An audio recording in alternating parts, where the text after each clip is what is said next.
Bertemu kembali. Seiring zaman kewujudan teknologi pintar, sektor keselamatan pastinya tidak terlepas mengadaptasi perkembangan teknologi semasa. Malah adaptasi teknologi dalam perkhidmatan drone mempertingkatkan lagi taraf perusahaan berasaskan perkhidmatan keselamatan. Ia dimanfaatkan syarikat Innate PLT yang membangunkan sistem Guard Expert Pro Advanced atau GEP-A. Menggunakan drone dilengkapi teknologi kepintaran buatan AI dan aplikasi internet kebendaan IoT, sistem dibangunkan ini mampu memantau keselamatan bukan hanya ruangan udara, malah di darat. Pengasas yang juga Ketua Pegawai Eksekutifnya, Dr. Muhammad Adib Sarijari berkata, pemantauan udara menggunakan drone boleh dilihat menerusi web. Malah, drone akan diterbangkan secara automatik bagi melakukan pemantauan di kawasan yang dikehendaki. Manakala bagi pemantauan darat, ia dikendalikan oleh pengawal keselamatan secara real time bagi memastikan rondaan dibuat mengikut jadual ditetapkan. Sistem ni dah diguna pakai di dalam UTM. Untuk yang rondaan darat telah dipakai lebih kurang 4 tahun, masuk tahun kelima. Untuk rondaan udara kita dah mula guna pakai di dalam UTM dan kita ada beberapa klien yang kita tengah finalize lah untuk kita gunakan. Sistem ni juga mendapat kerjasama daripada agensi kerajaan. Kita berada di dalam program National Innovation Technology Sandbox, sebab kita sangat pentinglah berada dalam program NTIS ni sebab dia membantu kita untuk connect dengan regulator dan juga sedikit funding lah. So kita connect dengan contohnya CAAM, JUPAM dan sebagainya untuk pastikan kita boleh terbang dengan legal. Tambahnya, drone yang dibangunkan boleh membawa kamera berlainan mengikut permintaan dan kesesuaian lokasi pemantauan. Antaranya, kamera yang dilengkapi dengan imbasan haba. Ia boleh mengesan perubahan suhu di sesuatu kawasan termasuk mengesan kehadiran individu biarpun berada di sebalik pokok. Jelas Dr. Muhammad Adib, drone yang digunakan dibangunkan secara in-house dari segi perkakasan dan perisian. Selain membuat pemantauan keselamatan, perkhidmatan pemetaan, penggambaran, membaja, meracun tanaman dan pemeriksaan stesen telekomunikasi turut dilaksanakan. Dia kini sedang memperluas pemasaran produknya itu menerusi pelbagai medium secara dalam talian, sekaligus meningkatkan capaian kepada potensi pelanggan. Masih lagi kisah drone, kali ini adalah syarikat Meraki yang cukup terkenal dengan perkhidmatan drone dalam pelbagai industri. Saiz pasaran perkhidmatan drone global bernilai $9.56 bilion pada 2021. Pasaran dijangka berkembang daripada $13.48 bilion pada 2022 kepada $232.8 bilion menjelang 2029, menunjukkan CAGR sebanyak 42.78% dalam tempoh ramalan.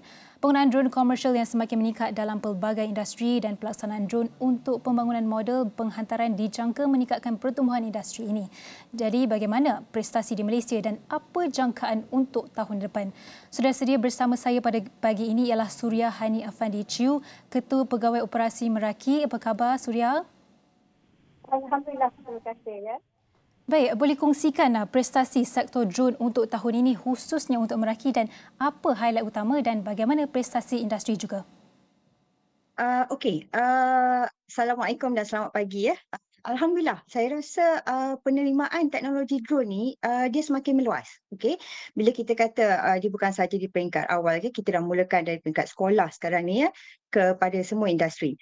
So di Malaysia ni, I think that is where di mana kita dapat bantuan dan galakan dan hasil kerjasama semua pihak, terutamanya daripada kementerian ya, MUSTI dan pelbagai agensi macam MTDC ya, melalui program Sandbox, NTIS, dan kita ada daripada Meranti, daripada regulator itself, CAAM dan SME Corp.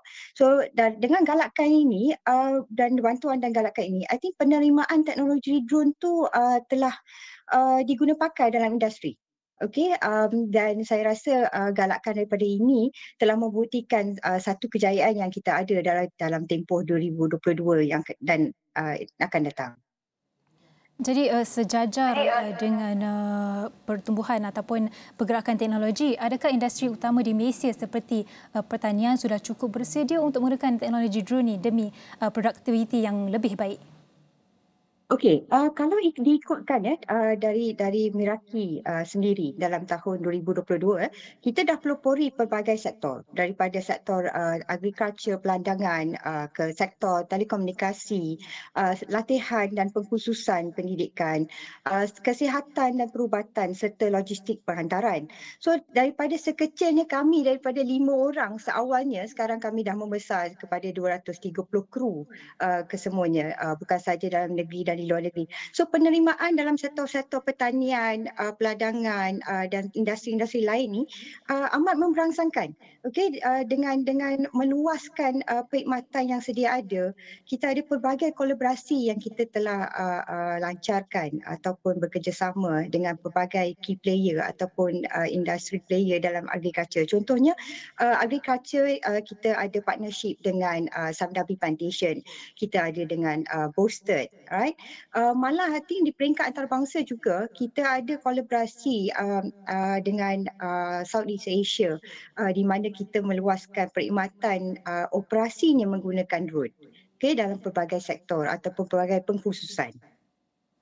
So secara amnya pelibatan menyeluruh ni dari peringkat yang kita telah usahakan ke tahap profesional, ia telah memberikan meningkatnya hasil kualiti yang kita ada untuk membuktikan teknologi drone.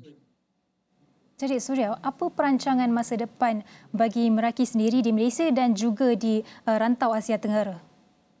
Okey, dilihat untuk unjuran 2023 ni secara amnya penelitian khusus diberikan untuk teknologi mobility.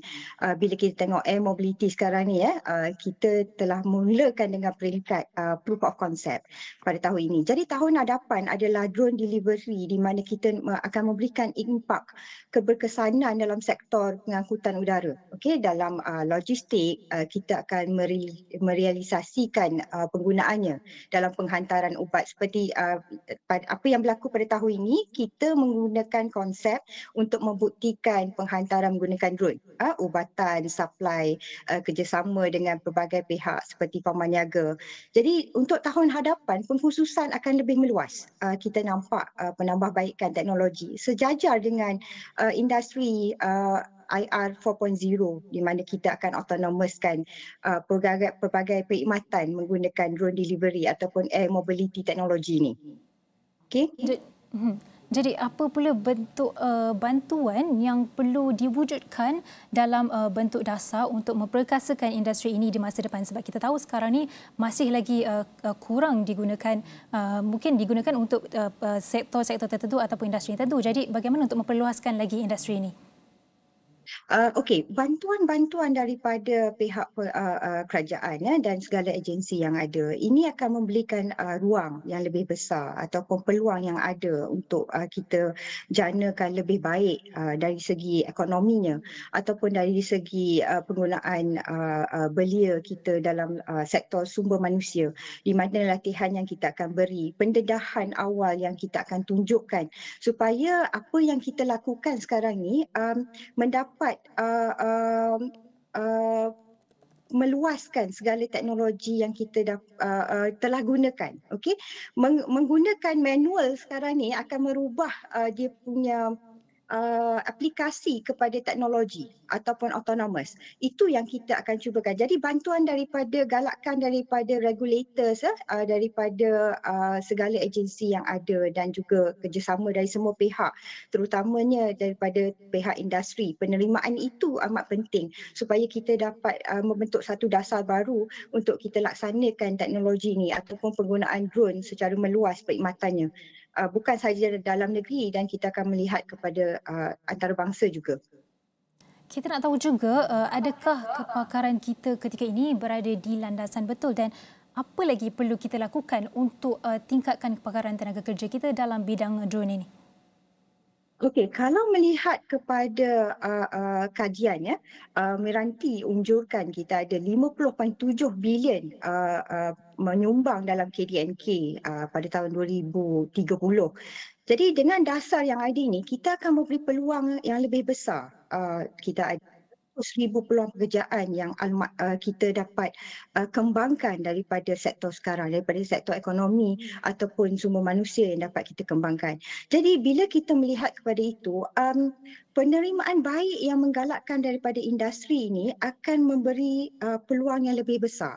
Teknologi akan berkembang baik sekiranya kerjasama yang kita dapat dan bantuan ini dikekalkan untuk kita teruskan selangkah ke hadapan. Itu adalah matlamat yang kita akan lihat bagaimana khususnya kita boleh mengetengahkan teknologi drone ini ke peringkat yang lebih tinggi.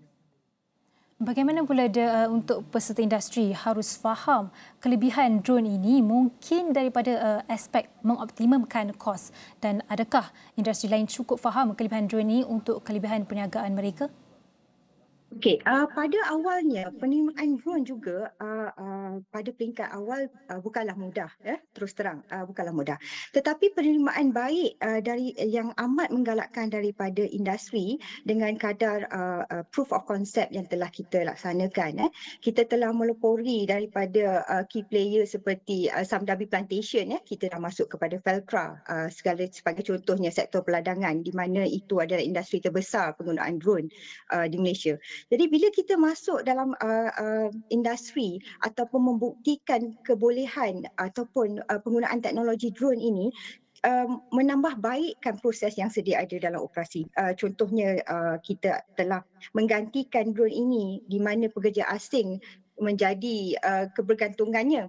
Jadi bila penggunaan drone ini telah menggantikannya, saya rasa itu telah melihat bagaimana produktiviti ataupun efisiensi tahap teknologi yang dibawa oleh drone ini menggantikan ataupun digunakan dalam operasi menjurus kepada penjimatan kos yang lebih baik. Okey, meningkatkan 5 kali ke 6 kali ganda produktiviti, efisiensi peratusannya. Jadi daripada situ sebenarnya kita melihat penambahbaikan yang ada ini harus diteruskan, okey, dengan teknologi-teknologi baru, input baru, dengan memaklumkan segala hardware dan software yang digunakan. Contohnya pelibatan baru teknologi untuk drone, kita ada IoT. Untuk data, kita akan melihat bagaimana software dan hardware yang kita ada ini akan menjurus kepada penambahbaikan yang lebih tinggi peratusannya berbanding dengan tahun ini.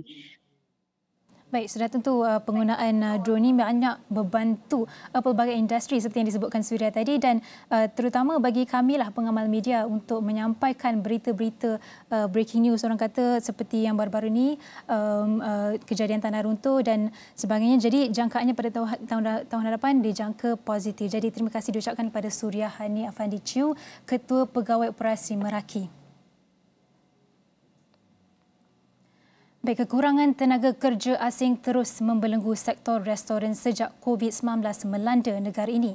Timbalan Presiden Persatuan Pengusaha Restoran India Malaysia atau Primas, R.C. Krishnan berkata mereka berdepan dengan kekurangan kira-kira 7 hingga 10,000 pekerja dalam sektor itu. Justru beliau meminta kerajaan supaya memudahkan pengambilan pekerja asing. Kita kena ada satu polisi yang tetap dan juga cara pengambilan pekerja asing itu terlalu rumit sampai ada antara mereka yang tidak dapat langsung mengambil pekerja asing. Mungkin pasal kelayakan ataupun mereka tak tahu macam mana nak mengatasi masalah itu untuk mendapatkan pekerja asing. Jadi kalau keseluruhan kita fikir mamak dengan India, mungkin dalam lebih daripada kita memerlukan ke dalam 30,000 pekerja. Tapi kalau persatuan kami sahaja mungkin dalam 7,000 hingga 10,000. Seluruh Malaysia. Jadi cuma lebih kurang satu restoran itu cuma 10 orang. Ada restoran besar mungkin perlukan lebih, tetapi secara purata cuma satu restoran itu cuma perlukan 10 orang. Maksudnya permintaan daripada kementerian atau menteri untuk memperhalusi pengambilan dan kalau boleh mempermudahkan cara memohon dan approval policy or whatever not. Beliau berkata demikian pada mesyuarat tahunan Primas pada Rabu. Majlis itu dirasmikan oleh Menteri Sumber Manusia V. Sivakumar. Menurutnya, syarat yang ditetapkan kerajaan merumitkan pengambilan pekerja asing menyebabkan sektor terbabit kini terpaksa berdepan dengan tekanan.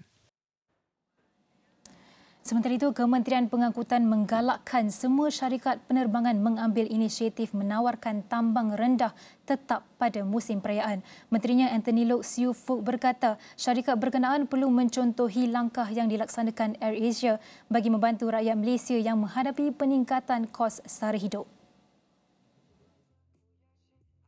Sebelum itu, AirAsia mengumumkan 52 penerbangan tambahan lewat malam pada harga tambang rendah ke 6 destinasi popular di Sabah dan Sarawak dari 17 hingga 30 Januari 2023 sempena sambutan Tahun Baharu Cina. While they are unable to further increase flight frequencies due to the shortage of aircraft, we are proud of their hard work to add special extra flights with fixed low fares to reconnect families, especially for those travelling to and from Sabah and Sarawak. This fixed fare initiative for festive season, especially Chinese New Year, Hari Raya, Gawai and so on, are very important to me personally because, as Tony knows, this is my election promise to the people of Sabah and Sarawak that if I ever become Transport Minister again. Katanya Malaysia Airports Holding Berhad, MAHB juga sedia memberikan insentif kepada pengendali syarikat penerbangan jika mahu melaksanakan tambang rendah tetap. AirAsia menawarkan harga tiket RM199 sehala bagi penerbangan dari Kuala Lumpur atau Johor Bahru ke Kuching, Sibu, Bintulu serta Miri. Manakala dari Kuala Lumpur ke Kota Kinabalu dan Tawau serta Johor Bahru ke Kota Kinabalu pula pada harga RM249 sehala dengan semua tempat duduk tersedia untuk tempahan mulai 28 Disember. Ketua Pegawai Eksekutif Kumpulan AAAGL, Bolingam berkata, AirAsia juga mengendalikan 274 penerbangan mingguan pada tambang biasa ke destinasi yang sama. Sebanyak 25,020 tempat duduk tambahan ke dan dari destinasi terpilih di Sabah dan Sarawak tersedia untuk tempahan bagi tempoh perayaan akan datang. Semua tempat duduk tersedia untuk tempahan mulai 28 Disember. Dalam itu, Kementerian Pengangkutan mengesahkan kelewatan penerbangan Batik Air dari lapangan terbang antarabangsa Kuala Lumpur atau KLIA pada Jumaat lalu berpunca daripada cuaca buruk. Menterinya Anthony Loke Siu Fook berkata laporan penuh berhubung kejadian tersebut telah diterima. Jelas beliau, pesawat berkenaan terpaksa dilincungkan ke Langkawi susulan keadaan cuaca. Sebaik saja mendarat di Langkawi, juruterbang telah melepasi jam penerbangan mereka dan kru baru perlu dihantar ke Langkawi. Hence, caused a few hours delay in the flight. But of course, these are all not excuses. But I'm telling everyone that in terms of the conditions that the airlines are operating, it's severe challenges, and that's why some of the delays are unavoidable. But we hope that in terms of communication with the passengers, in terms of handling delayed flights, it can be better. So in terms of communications, in terms of the handling in the airport, and some of the arrangements can be made in terms of meals, in terms of accommodation can be made better in future. The refund is part of the condition. If the passengers are not happy, of course they can lodge a complaint with MAVCOM. We have a system in place. We have an authority in charge of this. So MAVCOM is the right channel and platform for them to lodge a complaint. Malaysia juga dijangka menyaksikan lonjakan permintaan penerbangan susulan pembukaan semula sempadan China. Menteri Pengangkutan Anthony Loke Siu Fook berkata beliau percaya pergerakan trafik udara antara kedua-dua negara itu akan meningkat tahun depan kerana ada penerbangan yang masuk dan keluar dari China. Bagaimanapun, beliau tidak mendedahkan sebarang peningkatan khusus dalam peratusan. Definitely there will be an increase in terms of air traffic movement between Malaysia and China moving forward in 2023. And of course, if you look at 2022, many people start to going back to travels and so on. So definitely add on to China destinations, definitely in terms of air traffic movement in 2023, it will be increased, and I'm pretty sure it will be back to pre-COVID level.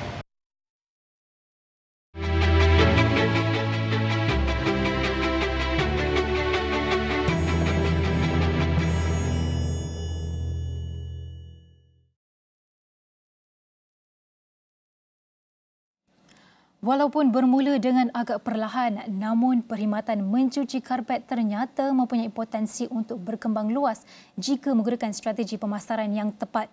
Atas dasar itulah usahawan muda Muhammad Harith Fahmi Muhammad Subhi, 29 tahun, tidak lagi menoleh ke belakang selepas perkhidmatan mencuci karpet disediakan syarikatnya MHF Venture Service mendapat perhatian masyarakat setempat. Walaupun hanya bermula dengan perkhidmatan bergerak pada 2021, namun strategi menggunakan platform digital dalam pemasaran membolehkan Muhammad Harith menyewa premis di Taman Seri Serdang Kepala Batas Pulau Pinang setahun selepas beroperasi. Dengan menggunakan slogan Cuci-Cuci Pining, MHF Venture Service turut menyediakan perkhidmatan mencuci tempat duduk kereta dan kerusi bayi. Tapi pada permulaan tu agak slow sebab kita banyak guna platform printing, hard copy punya printing kan. So dan orang pun tak boleh keluar. So kita just edak-edak tapi still tak dapat banyak sambutan sangat. So dalam selepas 3 bulan jalan macam tu, kita dah start ke platform online lah. So alhamdulillah kita start meningkat dan kita start tambah aset. Dan alhamdulillah start 2022 kita buka kedai dan kita start untuk cucian kapet di kedai lah. So kita akan ambil bergantung pada pengguna, bergantung pada keselesaan pengguna. Kalau dia nak kita datang pick up, kita akan pergi pick up lah. So kalau dia nak datang kedai, dan kita akan datang kedai lah. So biarpun hanya bermula dengan pelanggan sekitar seberang perai dan Pulau Pinang, namun dengan adanya promosi melalui platform online, pelanggan yang menggunakan perkhidmatan mencuci karpet makin meluas hingga ke Kulim dan Sungai Petani Kedah. Justru itu, Muhammad Harith berpendapat apa saja bentuk perniagaan, sama ada menjual produk atau perkhidmatan, ia boleh berkembang dengan bantuan platform online atau media sosial. So sekarang pun kita ada banyak sangat platform yang kita boleh pakai, mainstream media sosial. So sangat-sangat membantu sebenarnya. Tapi dengan cara yang betul, dengan kos yang tepat, dengan guide yang betul, insya-Allah boleh grow. Apa-apa bisnes pun sekarang memang kebanyakan orang akan pakai media sosial. Contoh banyak sangat search engine yang kita tak perlu mention lah. So memang kebanyakan even kita sendiri pun kalau kita nak cari apa-apa, kita duduk sekitar kita orang baru, kadang baru setahun duduk, kita tak tahu kedai printing, kedai cuci kapet, kedai apa-apa, kita akan search dekat mana-mana yang kita selalu search lah. So alhamdulillah memang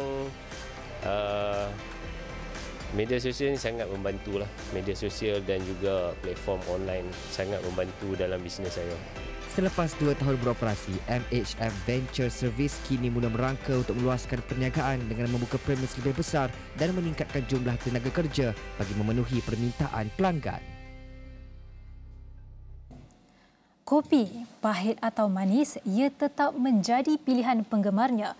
The Coffee, antara kafe yang bertapak di timur Sabah, telah berjaya menggamit peminat tegar cangkir aroma segar itu dengan keunikannya tersendiri. Selain mengadaptasi digitalisasi dalam promosi perniagaan, The Coffee turut menawarkan mobile coffee.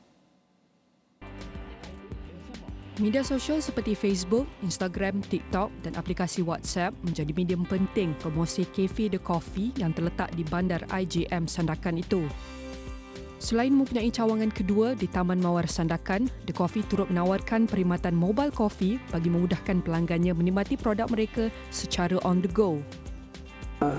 Zaman sekarang ni lebih kepada media sosial lah. Jadi kami di TikTok ada, IG ada, Facebook pun ada. Jadi orang sekarang ni zaman-zaman viral, bila orang sudah share semua, jadi orang tahu, orang carilah di mana tempat tu. Setakat ni semua tenang, alhamdulillah. Sebab sekarang penggemar kopi memang merebak-rebak lah sekarang, banyak yang minat kopi kan sekarang. Jadi untuk lebih kita memperkembangkan lagi minat orang kopi ni, jadi kita harus melalui TikTok, Facebook ataupun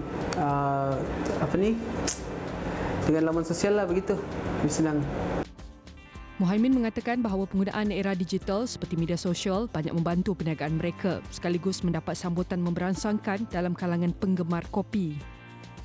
Diakui, usahawan kini perlu aktif di media sosial termasuk mencari peluang yang ada dalam memastikan orang ramai tahu kewujudan serta perkhidmatan yang ditawarkan.